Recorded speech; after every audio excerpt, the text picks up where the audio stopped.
A present reality.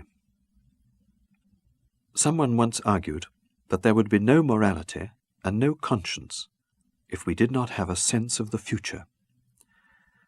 If we could see only the present and lived wholly in the present moment, we would achieve goodness here and now, because we would be unable to postpone the moment of conversion to some indefinite future time. Perhaps part of the explanation of the phenomenal religious impact which Judaism had on the world is that in the Hebrew language there was no future tense. This sense of the eternal presentness of God pervades both the Old and New Testaments. To Moses, God is described as calling himself, I am. Tell them that I am sends you. And Jesus not only preached the kingdom of heaven as already arrived among men, but said of himself, Before the prophets were, I am. This sense of the presentness of the kingdom suffuses the testimony that St. Paul proclaimed. Now is the day of salvation. Now is the acceptable time. Listen now to these words from the opening paragraph of chapter 5 of Romans, and listen with special attention to the tenses he uses. Now that we have been justified through faith, let us continue at peace with God through our Lord Jesus Christ, through whom we have been allowed to enter the sphere of God's grace, where we now stand. Let us exult in the hope of the divine splendor that is to be ours.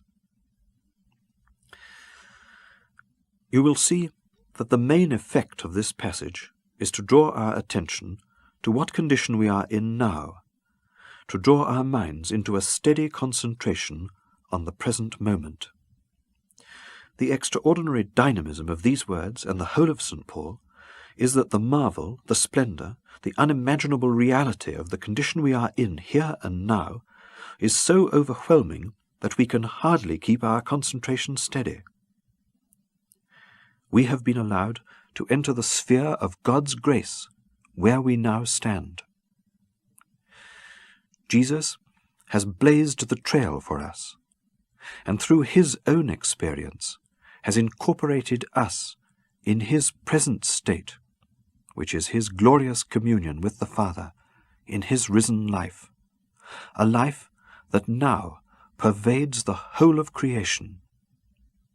We stand in the sphere of God's grace because we are where he is, and he is where we are. We are in him, and his Spirit is in us.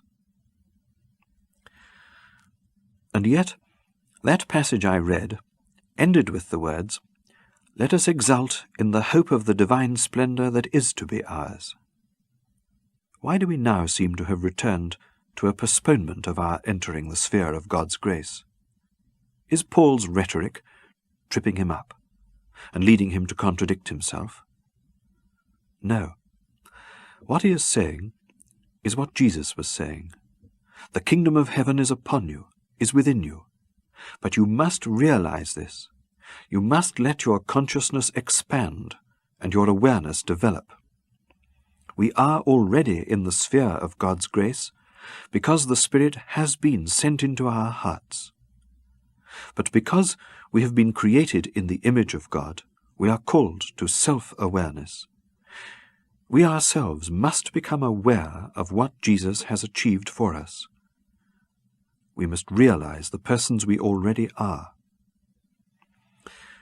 This is the purpose of our meditation, to lead us to a full awareness of who we are, where we are, to stop hovering in the realms of eternal postponement.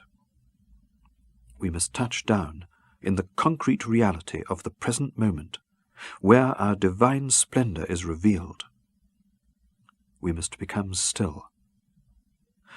We have to learn how to pay attention steadily and continuously to the reality of our being in the here and now. Père de Caussade called this the sacrament of the present moment.